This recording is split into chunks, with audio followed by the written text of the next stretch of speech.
1 साल के ठाकुर जी हैवे वारे हैं। तो यशोदा मैया सोच रही है जन्माष्टमी आवे वारी है, लाला को कहा दूं। मैया विचार करी रही कि लाला को कहा दूं, ऐसो कहा उपहार दूं कि 1 वर्ष को लाला भयो, लाला खूब प्रसन्न रहे। तो 1 वर्ष के ठाकुर जी हैवे वारे हैं, वहां से पहले नेक नेक चलनो सीख गए ठाकुर जी। अब मैया से जिद करें, मैया तू जहां जाएगी मैं संग जाऊंगा। बोलना तो जाने ना है तोतली वाणी ठाकुर जी की, लेकिन मैया जैसे ही कछु भी कार्य के काज बाहर निकले सोई ठाकुर जी फूट फूट के रोमे। तो यशोदा मैया को ये करना ही पड़े कि लाल जी को संग लेके जावे। तो ठाकुर जी गोद में चल के और जोर जोरते रोमे, क्यों? बोल मोह नीचे उतारो, मैं आप ही चलूंगा, संग चलूंगा मैया के। तो मैया कैसे चले? बोले जमुना जल की गगरी रखी है सिर पे, तो लाला की उंगली कैसे पकड़ेगी? और चलो जाते समय पकड़ भी ले तो लौटते समय तो जल भरो है, तो भार है, दोनों हाथ लगाने पड़ेंगे, तब कहा करें?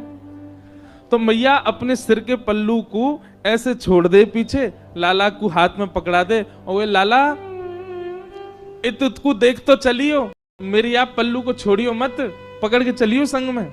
सो ठाकुर जी मैया को पल्लू पकड़ के पीछे पीछे चले, कभी अपना अंगूठा चूसें, कभी अपनी उंगली पकड़ लें, कभी इतको देखें, बंदरन को देखें, मोरन को देखें, और जैसे कोई दिख जाए सो ठाकुर जी रुक जाए, रुके तो पल्लू खिंचे तो मैया को पता चल जाए लाला रुक गए हो। जब यशोदा मैया जाती हैं, सब गोपियां अपने अपने भवन की खिड़की पे बैठ जावे और वहीं से बैठी बैठी इंतजार करें कब यशोदा जावेगी, और बाकी पीछे पीछे नेक्स्ट से लाला जावेगो। नन्हे से कन्हैया मैया को पल्लू पकड़ करके और छोटे छोटे चरणन से चल के जावे, और सब गोपी अपने अपने भवन के बाहर से ठाकुर जी को देखें, छुप करके देखें।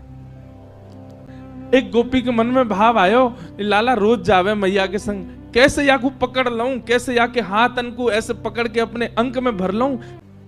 तभी एक गोपी ने एक दिन एक उपाय कियो, कहा जैसे यशोदा मैया के आवे को समय भयो, जैसे यशोदा मैया नेक आगे निकली, गोपी ने अपनी भुजा आगे कर दी और बाहर मक्खन दिखाए करके और लाला से कह रही है, कन्हैया आजा, देख तेरे काजू मक्खन निकारो मैंने।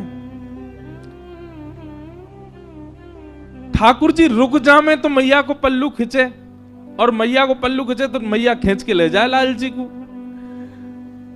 गोपी रोके तो हमेशा ही है, ठाकुर जी रुके पल्लू पकड़ के, मैया खींच के ले जाए। लेकिन आज मक्खन देख करके ठाकुर जी के चित्त में ऐसा लोभ उत्पन्न भयो कि ठाकुर जी ने जैसे ही माखन देखो है, मैया को पल्लू छूट गयो। अब मैया तो निकल गई आगे, कन्हैया अकेलो रह गयो वहीं। Next so Kanhaiya. गोपी गई दौड़ करके ठाकुर जी को अंक में भर के अपने कक्ष में ले आई, अपने घर में ले आई, भीतर ते चटकनी लगा ली और सामने खड़े कर लिए ठाकुर जी। एक एक रों का दर्शन कर रही है। ठाकुर जी को वाक्य प्रति आकर्षण नहीं, ठाकुर जी ढूंढ रहे मक्खन कहां है। ठाकुर जी रोने लगे, मोह मैया पास जानो है, मेरी मैया चली गई। गोपी कह रही देख मक्खन खिलाऊंगी लाला। सोई ठाकुर जी के रुदन बंद है जाए मक्खन के लोभ से। लाला खाएगो? हाँ खाऊंगो। ऐसे ना खवाऊंगी तो? बोले पहले मुझको हृदय से लगा।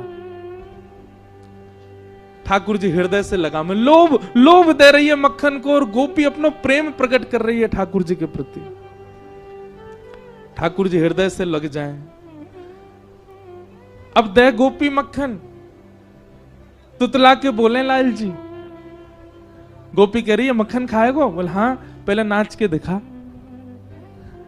ठाकुर जी रोने लगे, बोले अच्छा अच्छा देख देख मक्खन खवाऊंगी, मक्खन खवाऊंगी। हाँ हाँ खवा, पहले नाच के दिखा।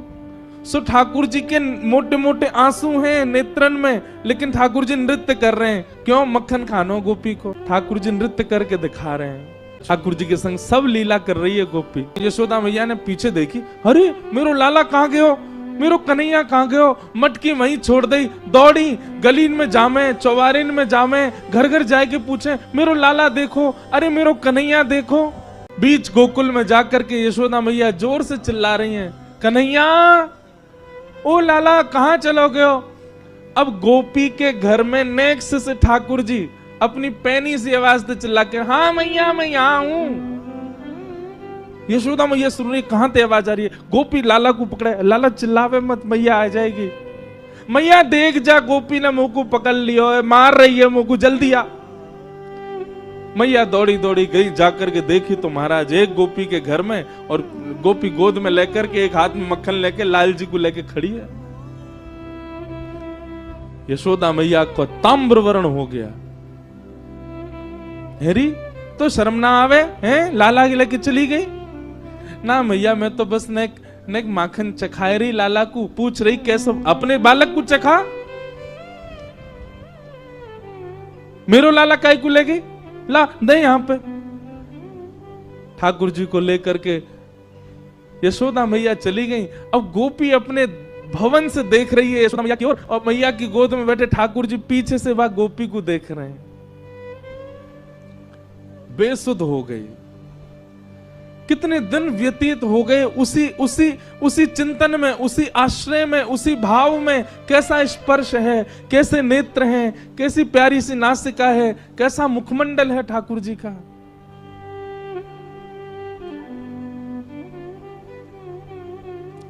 तब यशोदा मैया गई एक सुनार के पास, और मैया ने जाकर के कही, बोले मेरे लाला को जन्मोत्सव आ रहा है, तो अपने लाला के काजे एक क्षुद्र घंटिका बनवाऊंगी।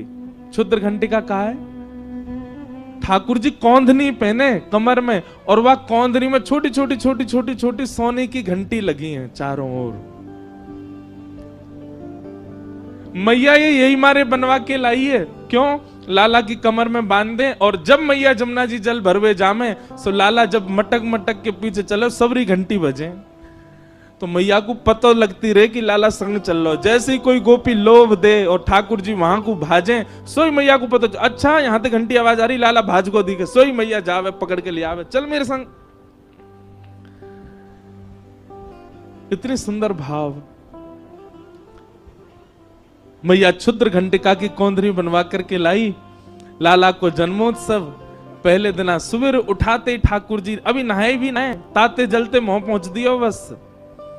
और यशोदा मैया ने ठाकुर जी की कमर में कौंधनी पहना दी।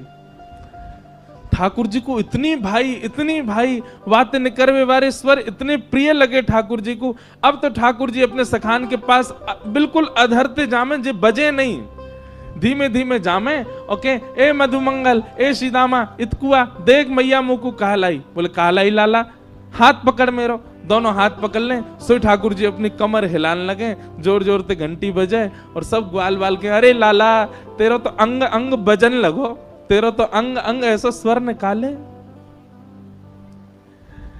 लेकिन गोपियों को वो क्षुद्र घंटिका ऐसी लगती है मानो जैसे हमारी बैरनी आ गई है कोई, जैसे मानो हमारी कोई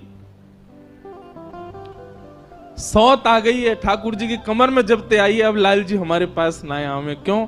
स्वर आ जाए मैया को, मैया जाके पकड़ ले लाल जी को।